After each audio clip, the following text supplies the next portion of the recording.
Un dépôt de candidature aux allures d'un renouvellement de serment.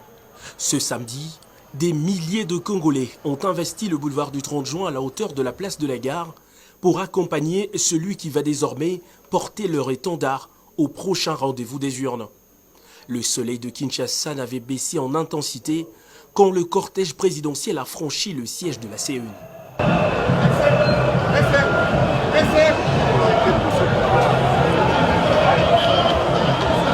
Le président de la République, Félix-Antoine Tshisekedi, qui accompagnait la distinguée première dame Denise Nyakeru Tshisekedi, a été de suite conduit au bureau de traitement et réception de candidatures pour les formalités d'usage. Visiblement, ses accompagnateurs et représentants avaient déjà bien traité le dossier. Pas de paperasse et aucun document exigé ne manque à la farde.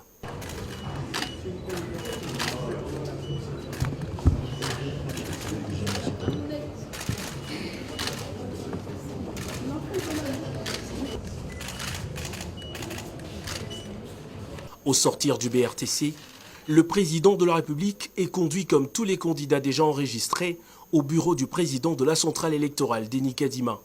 Une entrevue de quelques minutes avant de ressortir pour s'adresser à la presse à qui il présente les grandes lignes de sa nouvelle vision pour les Congo. Vision qui se résume aux initiales du pays, RDC. Entendez, renaissance, développement et crédibilité. 3 mots qui vont conduire tout un projet national soutenu par des actions de grande envergure.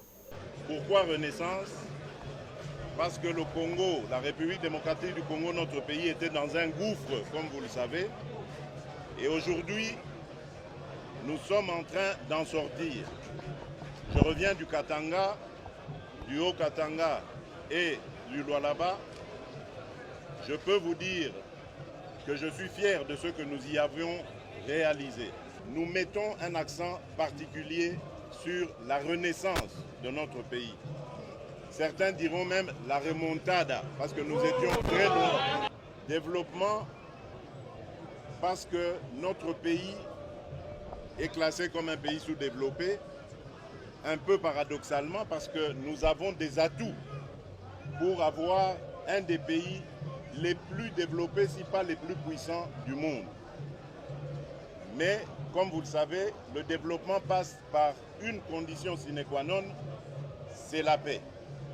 Et pour avoir la paix, il faut s'en donner les moyens. Surtout pour un pays comme le nôtre, riche en potentialités diverses, qu'elles soient minières, agricoles ou autres, même humaines. Donc nous avons beaucoup d'envieux. Et pour nous protéger contre ces envieux, il fallait monter en puissance nos forces de défense et de sécurité. C'est ce qui est en train d'être fait aujourd'hui. Nous sommes fiers de dire haut et fort que la République aujourd'hui est défendue. Le Congo n'est pas un véhicule ou un organe du corps humain pour être réparé. Le Congo, c'est une nation. Le Congo, c'est un peuple qui a besoin de pain et de paix. Nous travaillons à lui ramener la paix et nous travaillons à lui donner du pain grâce à un programme très ambitieux de transformation agricole. Pour préserver les acquis du développement et maintenir l'élan de la Renaissance, le président Tshisekedi a appelé son peuple à déjouer le plan impérialiste qui consiste à créer des candidats acquis à la cause de puissances étrangères pour mieux organiser le pillage de ses ressources et le maintenir dans la misère. Ils vont vous amener des concepts venus d'ailleurs. On a entendu déjà parler des notions du genre. Au Congo, nous n'avons pas de problème d'orientation sexuelle. Nous n'avons pas de problème d'orientation sexuelle.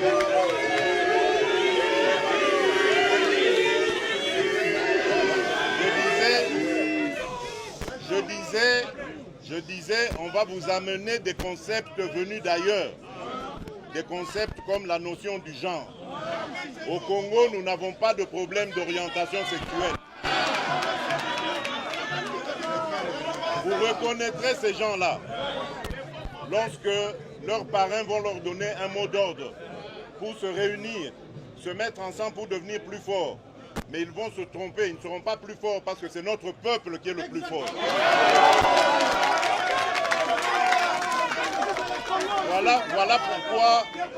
Voilà pourquoi je dis à l'étranger qu'il est temps de laisser tomber cette politique du passé qui consiste à soutenir des pantins et de penser pouvoir les faire élire contre la volonté du peuple. Vous devez rester vigilants jusqu'au bout. Ils croient que c'est eux seuls qui peuvent se mobiliser et rester devant les bureaux de vote. Bakosi, Bino Pebotikala devant les bureaux de vote.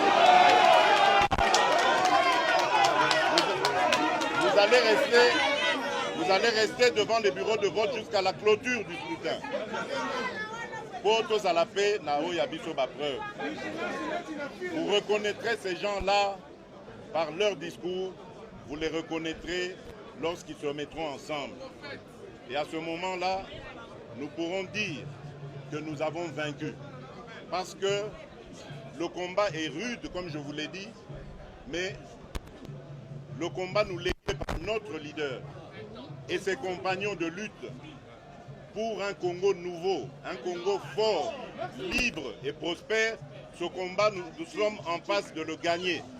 Et donc je dis aux étrangers, je dis à l'étranger, au lieu d'avoir des candidats à qui il va dicter sa volonté, il doit plutôt venir en République démocratique du Congo et nouer des partenariats publics et privés qui vont se mettre à la volonté de notre peuple.